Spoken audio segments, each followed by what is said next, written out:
সেগুলো হচ্ছে জঙ্গি উৎপাদনের কারখানা। এর চাইতে লজ্জাজনক দুঃখজনক জিনিস আর কি হতে পারে?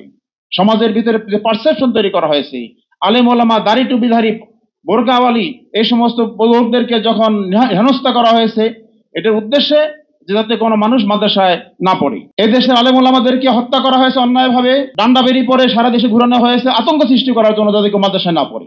এই বাংলাদেশের স্বাধীনতা, সার্বভৌমত্ব, এদেশের উন্নতি, সমৃদ্ধি, অর্থনৈতিক উন্নতি, শান্তি, নিরাপত্তা, কল্যাণ সকল কিছু নির্ভর করছে একদল দক্ষ, যোগ্য, সৎ, খোদাভীরু এবং দেশপ্রেমিক নাগরিকের উপরে।